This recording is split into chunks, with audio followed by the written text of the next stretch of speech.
Welcome to the Business Buyer Diaries. My name is Nathan Platter. I'm a full-time employee, and I bought a business.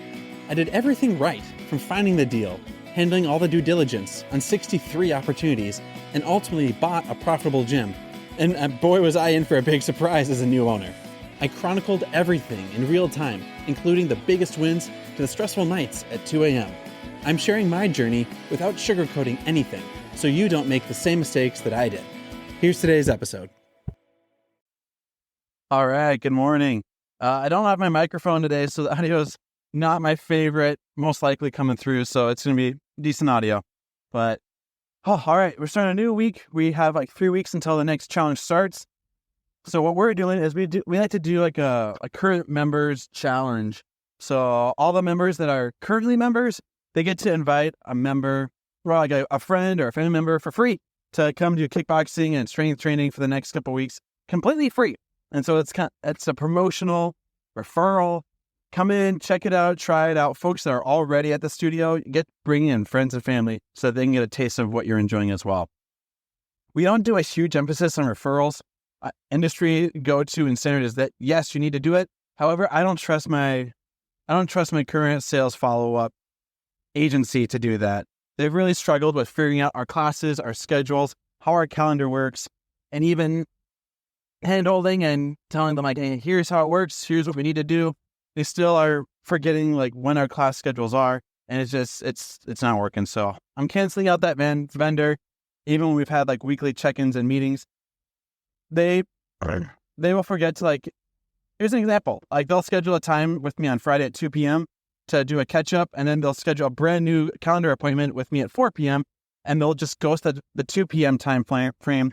And then at 4:05, they'll say, hey, Nathan, are we still catching up at 4 o'clock? And I'll say, yep, I'm sitting here in the Zoom room. And then they'll show up at like 4:08. And I'll be like, oh, okay, Nathan, I just want to make sure we're still on for today. Be like, guys, you scheduled your own appointment with me. You should show up to your own appointment. Like, if this is how like we're doing things, then this is not how we should do things. This does not work. So for better or worse, I'm going to be wrapping up with that vendor, giving them 30 days notice. And one pivot, we're making 2 hard pivots right now after the party is over. One hard pivot is I'm telling the vendor like, hey, you've been my follow-up system. You're supposed to be scheduling meetings with my leads. If you can't show up to appointments with me, this is not going to work. So I'm going to be having you you're my sales assistant. You're not my sales lead. You're not my sales team anymore. You're now going to be my sales assistant. I'm promoting someone in studio who is proactively doing membership engagement stuff. He wants more time. He wants more hours. He wants to make some extra money, make a better life for his family. So I'm promoting someone internally to be my program director, aka my sales manager. And vendor that's supposed to be my sales manager, you are now the assistant. So whatever my in-house salesperson needs, please follow what he needs, whether that's cold calling, dropping voicemails, following up with old leads, like do whatever my in-house salesperson needs. If that means he has nothing for you to do today, I'm just going to pay you to do nothing because my sales manager knows what's going on. He knows our schedule. He knows our bottlenecks. He knows stuff that's going on. And I'm wrapping up with the vendor. It was a 3-month minimum commitment, and the minimum time length is what we're doing. I've been hand-holding them. It's not working. Second hard pivot. So that's our new switch. Someone who is feet on the ground in the studio. He's now the program director. That's a hard pivot. Going back to that older style things. It's not the same OG guy that I've had for a while, but he's made pretty darn close to that because he's even like in text conversation, showing up to the sessions. He knows how it all works. Second hard pivot is we're going to be letting one of our longtime instructors go. She is not with the program. She's not doing her requirements as an employee. She says she wants to improve. She says she wants to get up to speed, but I've told her what needs to happen, not doing it. So we're parting ways. My reason for it is the company's moving in a different direction than where her tenure has been. We're going in a different direction. Thank you for your time. Last day is going to be this. So we're letting go of someone. That's new territory. It's uncomfortable. But if it's dragging down the management team, dragging down the other instructors, dragging down the members, there is no value gained by keeping this particular person on hand. So we're wrapping up the ways with someone who's been around quite a while. And sorry to see them go, but that's the direction the company needs to go. So we're making a hard pivot. We're not executing that next step until one of my frontline managers is back from vacation, and I need all management on deck so that if there are any follow-up ripple effects or consequences from letting someone go, everyone else is here to handle all of the drama that may ensue from that. Another learning, and then we'll call it good for the day. Another learning I have is we had like 71, 72 people partake in the challenge. That's awesome. In my head, I was calculating, like, all right, that means that we have like 70-ish people that will be up for conversion from all of this. And something that I needed to get better clarification on what the breakdown is. I thought that means today we're going to have like 70 or so people, or like we knew 11 people were canceling. They're all done. Like they want to wrap things up. So 71, we lose 11. I thought we were going to have 60 people today starting their monthly membership moving forward. I didn't realize a lot of people signed up for the challenge as a monthly membership starting position. And so in my head, I thought, okay, we're going to have 60 brand new monthlies hit not the payroll, hit the monthly dues on, today's the 25th. I didn't realize a lot, like half of those people started the challenge as a monthly member. So I was excessively optimistic and caught up with my manager that's telling all the parts of this. And only about half actually started that way. So half started as a one-time lump payment of, we'll just say like $400, $500. And then they were going to start the monthly membership afterward. Turns out like half of people started as a monthly membership already. We've already been getting paid on them. And the remaining half, which actually turns out to be like 27 or so, had that story. And so I thought it was all one way or the other. And I should have gotten more clarification on how they were doing. So today we have 27 people starting their monthly membership flat out. And I thought it was going to be 60. And so in the moment when I heard that news, I thought, okay, well, maybe I'm misunderstanding something. Maybe I'm misreading how the report is coming in. But about half of all the challenge participants started the challenge as a monthly membership. The other half started as a one-time charge with then the auto enrollment at the end. And so I thought we were going to have a big pop today. And the big pop is about half the size of the big pop. And so at first blush, part of me is like, all right, that's not good. That's not what I thought we were going to get. That's sort of what the expectation I thought we were going to get. Anxiousness, not the reaction I want to have. And so my reaction, I'm going to react the way that I want to react. And I want to react as a very calm, engaged, this is fine, we're doing the best we can mentality. And that's not my default reaction, but that's the reaction I want to have. So before I start reacting, once I heard the news, I'm like, okay, this is short of the expectation I had. I was expecting something different. We've already been getting paid on these memberships. That's great. So I'm going to slow down. I'm going to breathe. I'm going to know it just isn't what I was looking for. But what we are getting today is we're getting 27 people who are now part of the program. That's great. So I still want to track our conversion rate because to me that's an important factor. Of the total people that sign up for the challenge, how many people of that squad stayed on as a monthly member the first, second, and third month after their challenge cycle concluded? And historically, it's about 50%. And I just want to get clarification. I'm not going to cast blame. I'm not going to be crabby. I'm not going to throw a fit because we had a lot of people sign up for the challenge and how they just came in, it's still a little murky. So at the end of the day, I'm who I want to be known as and how I want to live my life is someone that is doing the best we can. We're putting in the work. We're spending the time where it needs to be. We're training on the things that matter.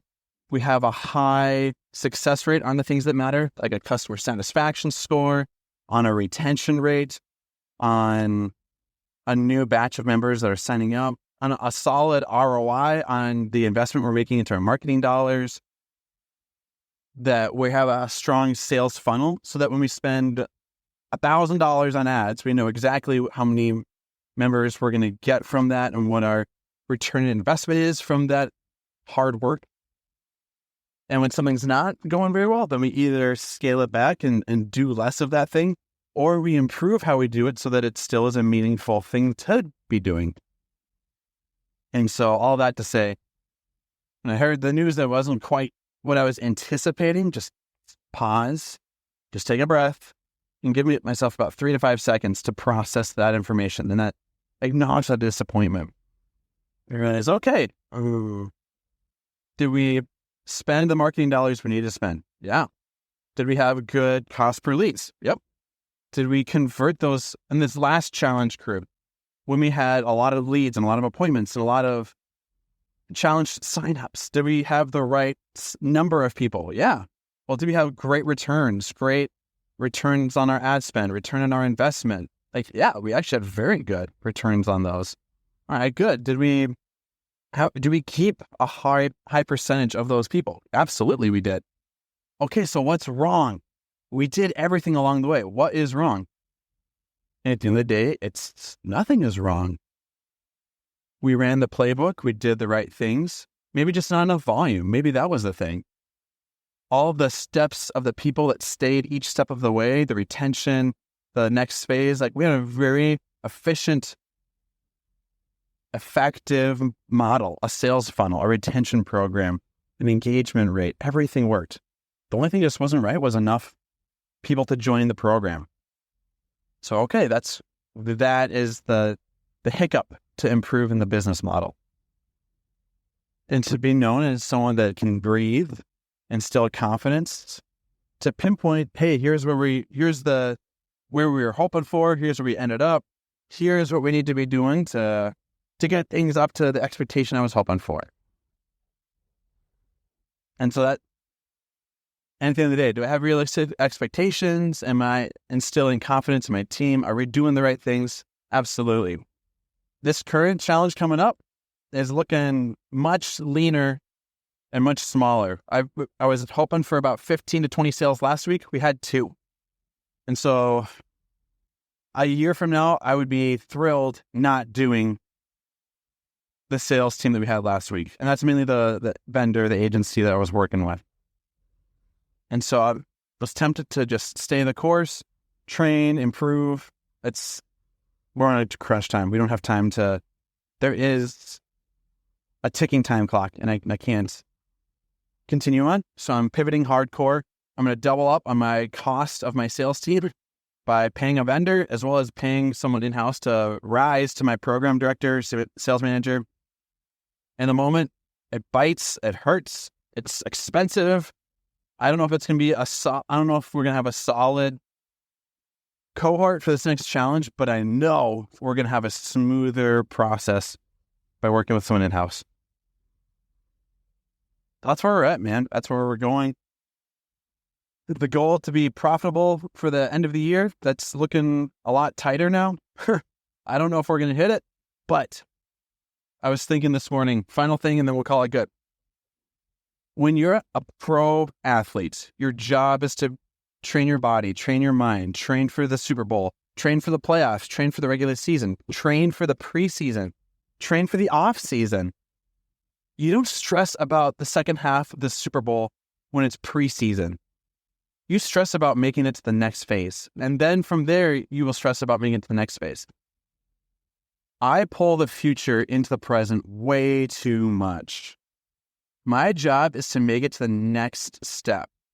And right now, our next step is not profitable for the end of the year. That is too far into the future. There's way too many things to worry about. My job as a pro business owner is to work out today, to eat right, to have a solid Monday meeting with the team, to prepare them for one of my managers on vacation. She's going on vacation for a week. Are we set up for success there? Are we set up for a sales manager for success? That is the win. That is the focus. That is what we're training for. It's not for other things. I need to shrink my vision, put on blinders, and acknowledge what the focus is for today, right now. And that is my job. and to work the day job. That's the 90% of my energy and effort is to focus on that day job, and then on the business as well. And that's what the team needs to focus on. And that is where we are at. We're going to do what we can. The things that are within our control, that's what the focus is on. Things that are outside of our control, we're not going to focus on. We're going to acknowledge them, see them. We're not going to stress about them or panic or celebrate things that are outside of our control. So that's where we're at. That's where we're going. And we're going to allow room for God to work in the business plan. We're going to allow room for things to be outside of our control. And we're going to work the plan. And we're going to allow the cards to flap as they do. When you play poker, everyone gets 2 cards. And then the other 5 cards are out of your control. So acknowledge your 2 cards. Realize that's a good, bad, or that's an awesome or not so great starting hand. And then when the cards flop, you'll find out if you had a killer hand or a rough hand. But either way, you work with the 2 cards you got. That's all you can do. And let the other 5 run. That's where we're at. That's where we're going. Let's rock and roll. This has been another episode of the Business Buyer Diaries. Subscribe so you don't miss the next episode. I hope you're realizing that business ownership is no cakewalk. Check the podcast notes for a link to the DIY Due Diligence program, the complete list of show sponsors, and for media inquiries. Music written and composed by Wes Schrock. I'm your host, Nathan Platter. Join me again on the next one.